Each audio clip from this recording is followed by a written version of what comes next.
आदरणीय दर्शकवृन्द नमस्कार र स्वागत छ यहाँलाई द फ्रन्टलाइन शोमा। दर्शकवृन्द, अहिले जुत्ता व्यवसाय महासङ्घको एउटा मेला चल्दैछ, एउटा एक्सपो चल्दैछ।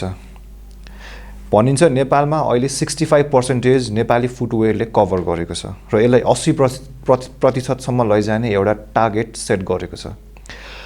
जुत्ता इन्डस्ट्रीभित्र रहेको स्ट्रेन्थ, अपर्च्युनिटिज, थ्रेट र विकनेसेसको बारेमा संवाद गर्न द फ्रन्टलाइन शोमा आज हामीसँग अतिथि हुनुहुन्छ फुटवेयर म्यानुफ्याक्चरर अफ नेपालका उपाध्यक्ष तथा रन सुजका managing director Rudra Neupane. Rudra sir, स्वागत छ यहाँ द फ्रन्टलाइन शोमा। धन्यवाद। अब अहिले भनिएको छ कि 65% चाहिँ नेपाली ब्रान्डले नै मार्केट कभरेज गरेको छ। अब यसलाई यहाँहरूको टार्गेट भनेको 80% लैजानु छ। अब नेपाली मार्केटमा 100% कभरेज गर्ने र विदेशी जुत्ताहरू सबैलाई मार्केटबाट विस्थापन गर्नलाई सम्भव छ? यस्तो छ, नेपाली फुटवेयर इन्डस्ट्रिज विगत केही समय अगाडिदेखि फस्टाउँदो र आम पब्लिक या गभर्मेन्टको आँखामा परेको या क्रियाशील एउटा संस्था हो। यसले लगभग 65% भन्दा माथि चाहिँ नेपाली उत्पादन, नेपाली ब्रान्डले नेपाललाई परिपूर्ति गरिसकेको छ। अब हामीले 80% चाहिँ एकदम छिटो पुर्याउने लक्ष्य राखेका छौँ। तपाईँले भन्नुभयो 100%, 100% नै चाहिँ हुँदैन। 90% भइसकेपछि अब एक्सपोर्ट हुन थाल्छ। अब हामीले 65बाट 70 पुर्याउने बित्तिकै एक्सपोर्ट कसरी गर्ने भनेर हाम्रो त्यो प्लानिङमा लागिरहेको छौँ। किन 100% हुँदैन भने आम उपभोक्ताहरूको चोइस हुनसक्छ या कतिपय टेक्नोलोजी, विदेशी टेक्नोलोजी भित्र्याउनका लागि, विदेशी डिजाइन मोडेल गुणस्तर भित्र्याउनका लागि पनि केही जुत्ताहरू आयात होस्, जसका कारणले हामीले सिक्न पाइयोस्। जुन यहाँले भन्नु विदेशी जुत्ताहरू, विदेशी टेक्नोलोजीहरू त्यही नेपाल भित्रेर अब मानौँ कि एडिडास, नाइक, पुमा जस्ता जुन जुत्ताहरू छन् त्यही लेभलको जुत्ताहरू नेपालमा बनाएका छन् कि छैन? हो, अब हामी अब 65%बाट मास्तिर जाने भनेको के हो भने जे पनि जस्तो एउटा एक्जाममा 60%, 50% ल्याउन जति सजिलो हुन्छ, 70-80 डिस्टिङसन या त्यहाँभन्दा मास्तिर लाउने 4 GPA ल्याउनका लागि धेरै गाह्रो हुन्छ। हामी मल्टिनेसनल ब्रान्डका क्वालिटी बनाउनलाई हामी हरदम लागि परेका छौँ। केही हदसम्म हामी सक्सेस भइसकेका छौँ। त्यस कारण धेरै भेराइटी हुन्छ, त्यसमा धेरै डिजाइन मोडेल हुन्छ र हामी केही हदसम्म मल्टिनेसनल ब्रान्डको क्वालिटी बनाउन नसकेको भएदेखि 65% मै पुग्दैनथ्यौँ। अब रह्यो हो यो 65% भन्दा मास्तिर 100%, 90% भने चाहिँ अलिक गाह्रो डिजाइन, टेक्नोलोजी या हाई क्वालिटी लाउने मान्छेहरू चाहिँ नेपालमा कम उत्पादन गर्नलाई त्यो मेकानिजम, मेसिन औजारहरू चाहिँ धेरै चाहिने भएको कारणले हामीले त्यसलाई फुटवेयर म्यानुफ्याक्चर एसोसिएसनले चाहिँ सामूहिक सेवा केन्द्र, त्यो सङ्गठनले आधुनिक मेसिन औजारहरू सरकारको सहुलियतमा आफ्नो लगानीमा विविध गरेर राख्ने र त्यो चाहिँ एउटा फ्याक्ट्रीले मात्रै प्रयोग गर्दाखेरि नपुग्ने भने सामूहिक सेवा केन्द्र निर्धारण गरेर मल्टिनेसनल कम्पनीको क्वालिटी थप बाँकी भएको एरियालाई पनि पुरा गर्ने भनेर लागेका छौँ। हामी सक्छौँ, मल्टिनेसनल कम्पनीको लेभलको क्वालिटी दिन सक्छौँ र त्यसकै लागि हामी लागिरहेको। अब त्यसमा पाइरेसीका कुरा पनि आउलान्। अब पाइरेसी कतिको छ त? मानौँ कि नेपाली सुज ब्रान्डको कुनै एउटा लोकल घरेलु कम्पनीले बनाएर मानौँ रन सुजकै ट्याग लगाएर बेचिदियो भने कसैले हो। अब जस्तो कस्तो छ भने अब यो बिचमा हामी कुन लेभलमा पुगेको छौँ भने अब पाइरेसी पनि बढ्न सक्छ। तपाईँले भनेको जस्तो रन सुजकै पनि मार्केटमा पटक पटक आएर सजेस्ट गर्ने, ल्याउने, उद्योग विभागमा बोलाउने धेरै कुरा हामीले गरिसक्यौँ। तपाईँले ठ्याक्कै भन्नुभयो, रन सुजकै पनि जुत्ता पाइरेसी गरेर हामीले बेला बेलामा मान्छेहरूलाई अवेर गराउने, सजेस्ट गराउने, उद्योग विभाग निवेदन दिने, सूचना गराउने र उहाँहरूलाई बोलाएर कानुनी उपचार गर्नेसम्म गर्नुपर्ने बाध्यता भइसकेछ। भनेको नेपालमा नेपाली उत्पादनको बढ्दो क्रेज छ। त्यो सँगसँगै अब भनेको के हो भने बाहिरबाट आउने त नेपाल सरकारले भन्सार र ब्रान्डेडको लागि टाइट गरिसकेको अवस्थामा अब पाइरेसी हुने सम्भावना अलि धेरै छ। यसलाई चाहिँ यो फुटवेयर म्यानुफ्याक्चर एसोसिएसनले, एफएमएनले हामी सचेतना कार्यक्रम ल्याउँदैछौँ, सहयोग गराउने कार्यक्रम ल्याउँदैछौँ। त्यो सँगसँगै सामूहिक ब्रान्डिङ गर्ने कार्यक्रम ल्याउँदैछौँ। त्यसले गर्दाखेरि उत्पादित वस्तुहरू नेपालीत्व ग्रहण गरेर उपभोक्ताहरूले किन्न सहज होस्, भरोसा गर्न लायक होस् भरोसा गर्न सहज होस् भनेर हामीले आफ्नो एसोसिएसनले पनि यो होमवर्क गरिराखेका छौँ र पर्सनल्ली रन सुजले पनि यसलाई के छ भने हाई क्वालिटीको जस्तो मल्टिनेसनल कम्पनीले उत्पादित गरेका चिजहरू क्वालिटीहरू र त्यही लेभलको ब्रान्डिङ रनलाई प्रिमियम र लग्जरियस ब्रान्डमा कन्भर्ट गर्यो भनेदेखि त्यो कुराहरू हट्छ भनेर रन सुजले पनि लागिरहेको छ। फुटवेयर म्यानुफ्याक्चर एसोसिएसन पनि यही कुरालाई व्यवस्थित गरेर अब जस्तै अब हामीले नेपालबाट धेरै चिजहरू सामानहरू एक्सपोर्ट भएका पनि देखाएको छौँ। अब कार्पेट पस्मिना पनि एउटा दुईवटा जुन प्रोडक्टहरू छन् उनीहरू नेपालको एउटा ब्रान्ड मानौँ कि पस्मिनाको एउटा च्याङ्रा ब्रान्ड भनेर संसारभरि एक्सपोर्ट हुँदै गरेको छन्। अब त्यसरी नै नेपाली जुत्ताहरूलाई चाहिँ अब कहिलेसम्म हामीले एक्सपोर्ट भएको देख्न पाउँछौँ त? जुन सामूहिक कुरा गर्नुभयो यहाँ विगत 4 वर्ष अगाडि एकपल्ट निर्यात हुने चिजको 1 नम्बरमा जुत्ता परेको थियो। जुन बेला भूकम्प हुनुभन्दा अघिल्लो वर्ष निर्यात जन्य चिजको सबैभन्दा माथि जुत्ता चप्पल परेको थियो। अब फेरि पनि त्यो यो भूकम्प नोटबन्दी लगायतका कारणले विविध कारणले अब अहिले त्यो भूकम्पपछि नाकाबन्दी भयो, नाकाभन्दा पछाडि नोटबन्दी भयो, त्यहाँबाट अब कोभिड भयो। यसका कारणले हामी निर्यातका केही सूचाङ्कहरू खुम्चेका छन्। अब हाम्रो लक्ष्य टार्गेट फुटवेयर म्यानुफ्याक्चर एसोसिएसनले गर्ने पोटेट लक्ष्य टार्गेटै हामी निर्यात गर्ने हो। निर्यातका 2टा क्याटेगोरी छन्, लगभग झन्डै 3टा क्याटेगोरी छ। एउटा नेपालमा वरिपरि छरिएको, त्यसमाथि पनि 2टा मित्र राष्ट्र, विश्वको सबैभन्दा धेरै जनसङ्ख्या झन्डै आधा जनसङ्ख्या भएको। त्यसमा इन्डियामा अहिले पनि सप्लाई भइरहेको छ एउटा बेसिक लेभलको। त्यसलाई प्रिमियम लेभलको लग्जरियस पनि कसरी सप्लाई गर्न सकिन्छ भनेर अध्ययन गर्ने। अहिले मोटामोटी कति रेभिन्यू जेनेरेट भइरहेको छ एक्सपोर्टबाट? त्यो सँगै म आउँछु त्यसमा। त्यो सँगसँगै अर्को के छ भनेदेखि नेपाली फेसनसँग कनेक्सन भएका जस्ता बङ्गलादेश, बर्मा, श्रीलङ्का, भुटान, केही हदसम्म टिबेट, यिनीहरू नेपाली फेसनसँग काहीँ न काहीँ एट्याचमेन्ट भएको। त्यो संस्कारमा त्यो कन्ट्रीहरूमा चाहिँ नेपाली फेसन, नेपालमा उत्पादित चिजहरूको आफ्नत्व या ममता छ हो। त्यो क्याटेगोरीमा सप्लाई गर्ने। अनि थर्ड एउटा सर्कल छ युरोपियन कन्ट्री, जहाँ नेचुरल र म्यानुअल बिक्छ। त्यो 2टै कुरा हामीसँग छ। नेचुरल भनेको चाहे अल्लोको सिस्नोको बनेको कि नहोस् या नेचुरल लेदरैबाट बनेको किन नहोस्, यो नेपालमा पाउँछ। र अर्को म्यानुअल्ली हातबाट बन्ने चिजहरू नेपालको जनसङ्ख्याको या नेपालको लेबर कस्टका हिसाबले, दक्ष जनशक्तिका हिसाबले विविध कारणले पनि हामीले बनाएर पठाउन सक्छौँ। न कि यो युरोपियन या विकसित कन्ट्रीहरूमा त्यो धेरै मुस्किल र महँगो पर्छ। यताबाट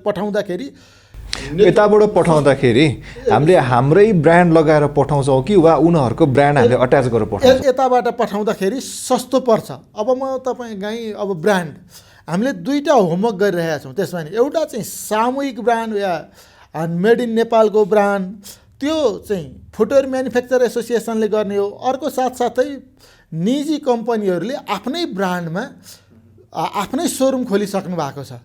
जस्तो अस्ट्रेलियामा, अमेरिकामा नेपाली ब्रान्डका सोरुमहरू खोल्ने ट्रेन्ड बढ्दो छ। जस्तो दुबईमा, गल्फ कन्ट्रीहरूमा चाहिँ डिलरहरू या यहाँबाट जाने मान्छेहरूले जुत्ता सप्लाई गरेर थोरै मात्रामा भए पनि नेपालीत्व चिनाउने प्रयास गरिरहनु भएको छ। अब हामीले फुटवेयर म्यानुफ्याक्चर एसोसिएसन थ्रु हामीले 1-2टा अर्को होमवर्क गरिरहेका छौँ।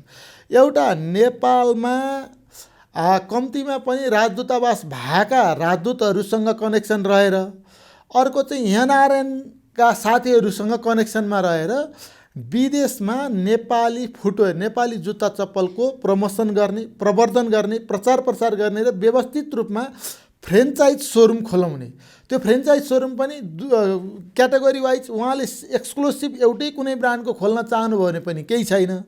भएन भनेदेखि नेपालमा उत्पादित 5-7वटा ब्रान्ड राखेर एउटै सोरुम खोल्नु भने नेपाली उत्पादन एक्सक्लुसिभ भयो। त्यो नेपालमा अहिले लगभग कतिवटा इन्डस्ट्रिजहरू छन् जो जुत्ताकै लागि काम गरिरहेको हो।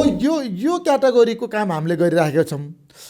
अब यसमा तपाईँले भन्नुभयो कतिवटा इन्डस्ट्रिज छन् जुत्ता चप्पलको काम गरिरहेको। नेपालको साना तथा घरेलुदेखि ठुला उद्योगसम्ममा रिसर्च गर्ने चाहिँ हो भने 1500 भन्दा बढी उद्योगहरू जुत्ता चप्पल बनाउने उद्देश्यले साना तथा घरेलुदेखि ठुला उद्योगसम्म दर्तामा आएका छन्।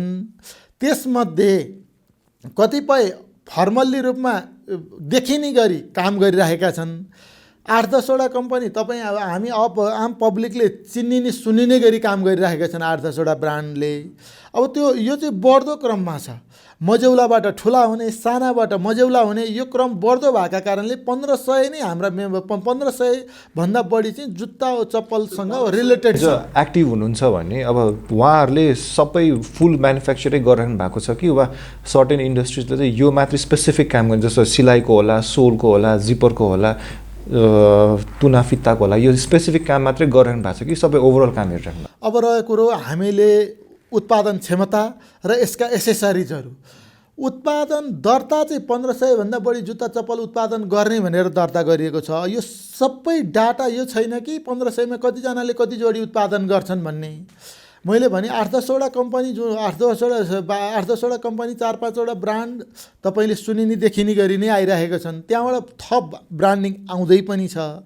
अनि अर्को एसेसरिजहरूका पनि अब आजभन्दा 5-7 वर्ष अगाडि बक्सको मात्रै फ्याक्ट्री हुन्थ्यो, अहिले रेक्जिनको फ्याक्ट्री छ, अहिले लेसको फ्याक्ट्री छ, अहिले तपाईँले भने जस्तो जिफरको फ्याक्ट्री छ, अहिले कपडाको फ्याक्ट्री छ, अहिले लेदरका फ्याक्ट्रीहरू बढ्दो छ, सोलका फ्याक्ट्रीहरू हामी आफै पनि सोल बनाउँछौँ। सोलका फ्याक्ट्रीहरू, थुप्रै सोलका फ्याक्ट्रीहरू दिनानुदिन बढ्दो क्रममा बढिरहेका छन्। भनेपछि जुत्ता बनाउने एसेसरिजहरूका फ्याक्ट्री पनि बढ्दो क्रममा छ। जुत्ता चप्पलका फ्याक्ट्रीहरू पनि बढ्दो क्रममा छ। हाम्रो एक्चुअली क्षमता 16 करोड जोर जुत्ता चप्पल उत्पादन गर्ने क्षमताका उद्योगहरू नेपालमा छन्। 16 करोडै जोर नै प्रोडक्सन भइरहेका छन् कि त्योभन्दा कम छ? म भन्छु तपाईँलाई, नेपालमा टोटल खपत 9 करोड जोर जुत्ता चप्पल मात्रै खपत छ। 9 करोडमा 6 करोडभन्दा माथि चाहिँ नेपाली जुत्ता चप्पल उत्पादन छ। हामीले उत्पादन गर्ने क्षमता चाहिँ खपत अहिले नेपालीमा खपत भइरहेको भन्दा 300% भनौँ न, 3 गुणा बढी खपत छ। यसलाई हामीले अर्को फेजमा लैरहेका छौँ। कस्तो फेजमा भन्नु होला भनेदेखि, जुत्ता चप्पल आजभन्दा 6 वर्ष 7 वर्ष अगाडि एकजनाले 1.5 जोडी जुत्ता चप्पल एभरेजमा लगाउँथे। अब अहिले एभरेजमा 3 जोडी जुत्ता चप्पल लाउने एभरेज आएको छ। अब यो 1-2 वर्षमा 3 जोडीबाट 1 वर्षमा एकजनाले कम्तीमा 5 जोडी जुत्ता चप्पल लाउने डाटा आउँछ। किनभने अहिले रिसेन्ट हेर्दाखेरि फेस्टिभल भइरहेको छ, त्यो त फ्युचरिस्टिक कुरा हो। भइरहेको छ, मान्छेलाई कल्चर अनुसारको जुत्ता चप्पल लाउन चाहिरहेको छ। पहिला जुत्ता खुट्टाको सुरक्षाको लागि मात्रै लाउँथे भन्दा अहिले कम्फर्टेबल भन्दा बाहेकको सोका लागि, मान्छेले आफ्नो पर्सनालिटीको लागि लगाइरहेको छ, या ड्रेस कोड अनुसारको लगाइरहेको छ। हामीले जुत्ताको खपत उपभोगमा नै बढाउन चाहिरहेको छौँ। अब रह्यो कोभिडले विश्वलाई नै आक्रान्त पारेको अवस्थामा आर्थिक रूपमा या मानसिक रूपमा हामीलाई पनि अछुतो रहेन। तर कोभिडले एउटा के भने समस्या सँगसँगै अपर्च्युनिटी या समाधान मौका के लिएर आएको छ भने, कोभिडभन्दा पछाडि दक्षिणी सीमाबाट आउँदै गरेको चोरी पैठारीले हामीलाई असाध्यै धेरै सकस गरेको थियो। त्यो कन्ट्रोलमा भएको छ। कोभिड अगाडि त्यो चोरी पैठारीले हामीलाई धेरै समस्या ल्याएको थियो, त्यो कन्ट्रोलमा आएको छ। उत्तरतिरबाट आउनेहरू पनि भन्सार दर, अन्डर इन्भोइस आउने धेरै समस्याबाट नेपाल सरकारले हामीलाई केही हदसम्म सहयोग गरेको कारणले या विविध अरू भन्सारलाईमा प्र्याक्टिकल रूपमा पनि सन्दर्भ पुस्तिका र एचएस कोड अनुसारको भन्सार केही हदसम्म भएको कारणले, भन्सार टाइट भएको कारणले पनि नेपाली वस्तु, नेपाली उत्पादनको बढावा गर्नुपर्छ भन्ने भएको छ। यो प्र्याक्टिकल रूपमा। अर्को मानसिक रूपमा के भइरहेको छ भने, विश्वमा सबै कुरा आत्मनिर्भर नहुँदा परनिर्भर हुँदाखेरि जुनसुकै बेलामा पनि, जस्तोसुकै अवस्थामा पनि परनिर्भरता भनेको असहजता हो भन्ने कुरा हामी आम नेपाली उपभोक्ताहरूले, हामीहरू सबैले भोगिराखेको कारणले अब आत्मनिर्भर हुनुपर्छ, आफ्नत्व हुनुपर्छ। नेपाली उत्पादन या राष्ट्रिय उत्पादनहरू, जुत्ता चप्पल मात्रै नभइकन सबै कुरा राष्ट्रिय उत्पादनलाई प्रोत्साहन गर्नुपर्छ, हामीले राम्रो गर्नुपर्छ भन्ने यो भावनात्मक रूपमा आएको कारणले पनि हामीलाई यो थप फाइदा भएको छ। सर, अघि जुन यहाँले भन्नु 16 करोड जोर चाहिँ हाम्रो क्यापेसिटी छ भनेर, र अहिले 9 करोड मात्रै खपत भइरहेको छ भनेर। अब दुईवटा कुरा छ यसमा। बाँकी जुन 7 करोड जोड जुत्ताहरू हुन्छन्, जुत्ता चप्पल, त्यो अहिले कहाँ खपत भइरहेका छन्, एक्सपोर्ट भएका छन् कि छैनन्, वा त्यो प्रोडक्सनमा छन् कि छैनन्। र अर्को यो जुन यहाँले भन्नुभयो अहिले 9 करोड खपत थियो भनेर, कोभिडले त्यसले कस्तो असर गर्यो? मलाई एकछिन स्पेसिफिक एन्सर दिनुहोस् न यसको। 16 करोड उत्पादन क्षमतामध्ये हामीसँग नियर एबाउट 6.5 करोड 7 करोडसम्म मात्र 7 करोड मात्रै उत्पादन भइरहेको छ। त्यसमा 6 करोड नेपालमै उत्पादन हुन्छ, 1 करोडभन्दा तलतिर 50 लाख 30 लाख जति इन्डिया लगायतका मुलुकमा धेरै देशमा गइरहेको छ, त्यसमा अहिले निर्यात भइरहेको छ। अब त्यसमा अब हामीले कोभिडले गर्दाखेरिको असर के भइरहेको छ कि छैन, अब उत्पादन क्षमतामा कोभिडले अब धेरै असर फरक पारेको छैन। अब उपभोक्ता क्षमतामा बढाउने हो भनेदेखि हामीले 6 करोडबाट 7 करोड 8 करोड 9 करोड हुँदै जति डिमान्ड हुन्छ त्यति उत्पादन र सप्लाई गर्ने हो। एउटा त हामीले यो 9 करोडसम्म पुर्याउनलाई चाहिँ निर्यात आयातलाई प्रतिस्थापन मात्रै गर्दाखेरि पुग्छ। अब 9 करोडभन्दा बढी पुर्याउनलाई चाहिँ मान्छेलाई जुत्ता चप्पल जस्तो ड्रेस जसरी चेन्ज गरिन्छ, अरू कपडाहरू चेन्ज गरेको जस्तै गरी जुत्ता चप्पल धेरै उपभोग गर्ने ह्याबिचुअल बनाउनु पर्ने छ। प्राइसको पनि त कुरा होला नि त फेरि। अब रह्यो कुरो प्राइजिङ र क्वालिटी, त्यो दुईवटा कुरा त्योले इफेक्ट गर्दछ। कति अब सबै देश मेरो अनुमानमा सबै देशमा सबैभन्दा धेरै पपुलेसन त्यो देशको अर्थतन्त्रको मध्यम स्तरका मान्छेहरू हुन्छन्, त्यो देशको इन्कम सोर्सको मध्यम स्तरका मान्छेहरू हुन्छन्। हामीले उत्पादन गर्दाखेरि हो त्यो कुरालाई ध्यानमा राखेर मध्यम रेन्जका जुत्ता चप्पलहरू सबैभन्दा धेरै बनाउनुपर्छ। त्यसमा चाहिँ प्राइसको पनि कम्पिटिसन हुन्छ, मोडल लुक्स डिजाइन सबै कुरालाई ध्यान दिनुपर्छ। अब रह्यो त्यहाँभन्दा अर्को लेभल मिडियमभन्दा तलको लेभल, त्यो लेभलको पनि नेपालमा अलि ठुलो जनसङ्ख्या छ, तर त्यो लेभल चाहिँ बिस्तारै मिडियम रेन्जमा जाँदैछ। त्यसलाई मध्यनजर गरेर जुत्ता चप्पल बनाउनुपर्छ र हामीले बनाइरहेको छौँ। अब तपाईँलाई अझै अहिले भनौँ सर, एज एन इन्डस्ट्रियलिस्ट यहाँले नेपालीहरूको स्पेन्डिङ क्यापेसिटी कस्तो देख्नु भएको छ? अझ म मेरो कुरा टुङ्ग्याउँदैछु। अझ भनौँ हामीले लो रेन्जका जुत्ता चप्पलको त पुरा फुलफिल भइसक्यो। जस्तो फिते हवाई चप्पल भन्ने फिते चप्पल नेपालमा बाहिरबाट आउँदैन, स्कुल सुज बाहिरबाट आउँदैन। अब पियु इभा भन्ने त्यो 500भन्दा तलको रेन्जको जुत्ता चप्पल बाहिरबाट ल्याउनु जरुरी पनि छैन, आउँदा पनि आउँदैन। अब स्पोर्ट्समा पनि 1000 रुपियाँ 1500 भन्दा तलतिरको स्पोर्ट्स सुज बाहिरबाट ल्याउनु जरुरी पनि छैन, आउँदैन। अब हाम्रो टार्गेट के हुनु भने लग्जरियस र प्रिमियम जुत्ताहरू पनि बनेका छन् नेपालमा छन्, त्यो प्रिमियम क्वालिटी। अब यहाँ प्रिमियम हुनलाई चाहिँ लग्जरियस क्वालिटी हो, प्रिमियम ब्रान्ड हो भनेर स्थापित पनि गर्नु छ। त्यो कुरामा अरू साथीहरू पनि लागिरहनु भएको छ, हामी पनि लागिरहेका छौँ। हो त्यो भ्याकुम फुलफिल गर्नलाई चाहिँ हामीले क्वालिटी र प्राइस सँगसँगै लिएर गइरहेका छौँ। प्राइस भनेको जुन क्वालिटी दियो, जुन प्रिमियम लेभलको ब्रान्ड हो भनेर हामीले व्याख्या गऱ्यौँ, त्यो लेभलको प्राइजिङ म्याचिङ हुँदाखेरि पनि मल्टिनेसनल कम्पनीभन्दा धेरै सस्तो पर्ने गर्छ।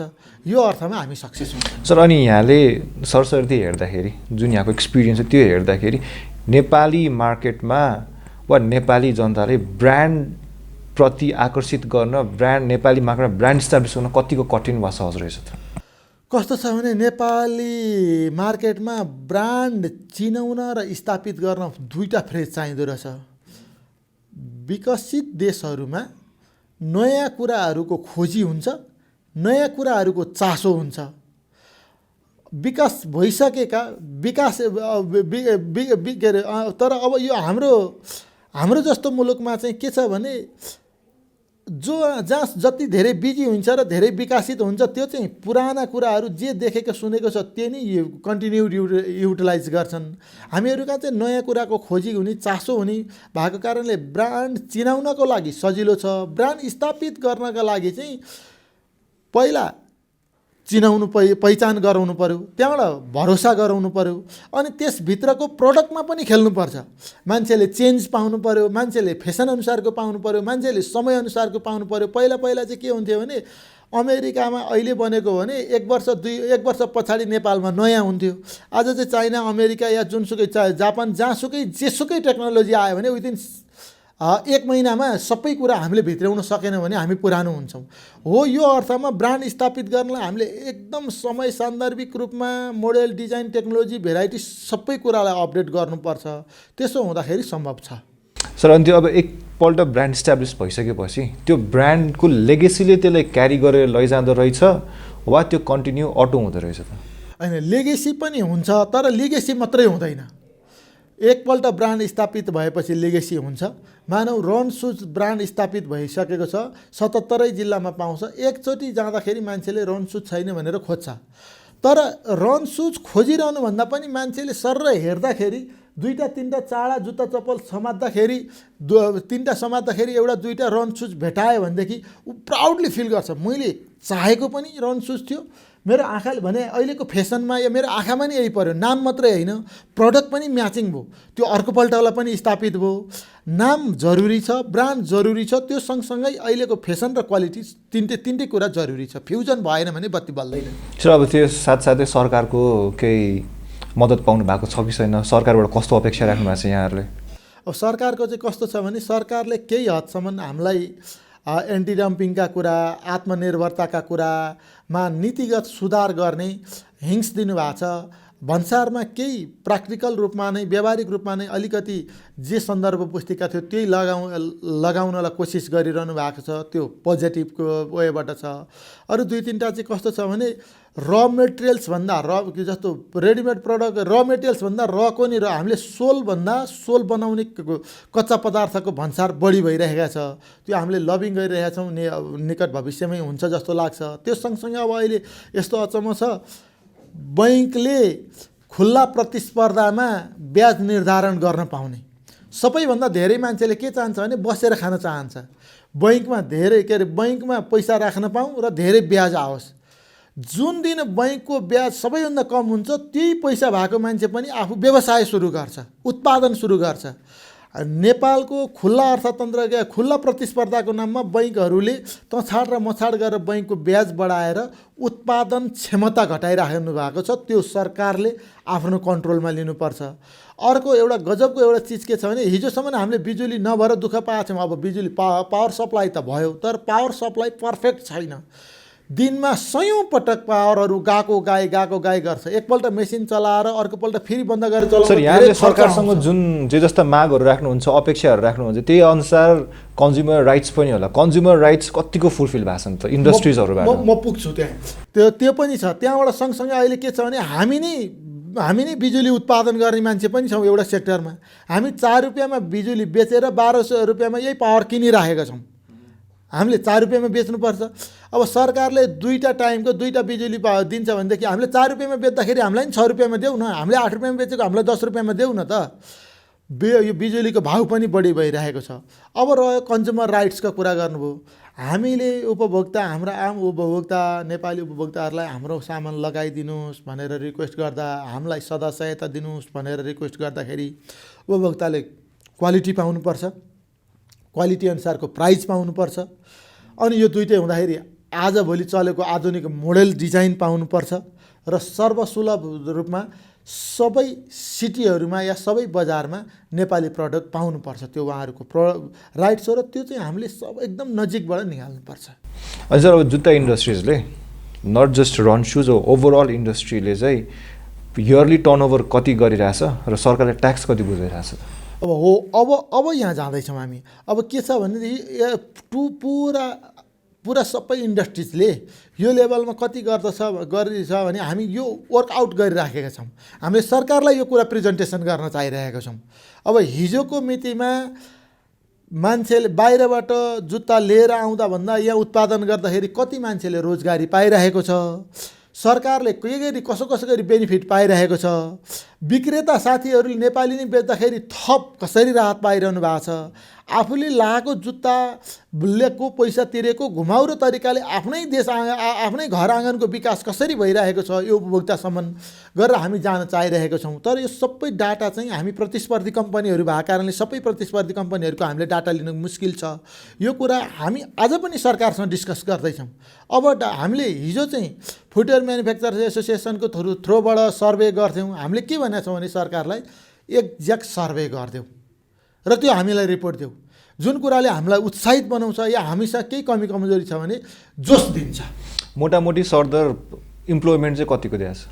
हामीले लगभग 50,000 भन्दा माथि चाहिँ डाइरेक्ट इम्प्लोइहरू छन्, डाइरेक्ट रोजगार दिएका छौँ र अर्को 1 लाख बराबरको चाहिँ इन्डाइरेक्ट अप्रत्यक्ष रूपमा, जस्तो हाम्रा जुत्ता विक्रेताहरू पनि इन्डाइरेक्टली हुनुभयो होइन, झन्डै 1 लाखको हाराहारीमा चाहिँ छ। 1.5 लाख जति चाहिँ आसपासमा चाहिँ डाइरेक्ट इन्डाइरेक्ट इम्प्लोइहरू छन् भन्ने। रुद्र सर स्टुडियोसम्म आइदिनु भयो, हामीलाई समय दिनुभयो, त्यसको लागि धेरै धन्यवाद। रन सुज र नेपाली जुत्ता इन्डस्ट्रिजले अझै धेरै उत्तरोत्तर प्रगति गरोस्। Thank you so much. धन्यवाद यहाँलाई र यहाँको टेलिभिजनलाई पनि मेरा कुरा राख्न दिनुभयो। मेरो पर्सनल तर्फबाट, फुटवेयर म्यानुफ्याक्चर एसोसिएसनको तर्फबाट र रन सुजको तर्फबाट धेरै धेरै धन्यवाद। आदरणीय दर्शकवृन्द, उहाँ हुनुहुन्थ्यो फुटवेयर म्यानुफ्याक्चरर अफ नेपालका उपाध्यक्ष तथा रन सुजका म्यानेजिङ डिरेक्टर रुद्र न्युपाने। यसका साथै द फ्रन्टलाइन सोको आजको समय यही सकिन्छ। आज्ञा दिनुहोस्। नमस्कार।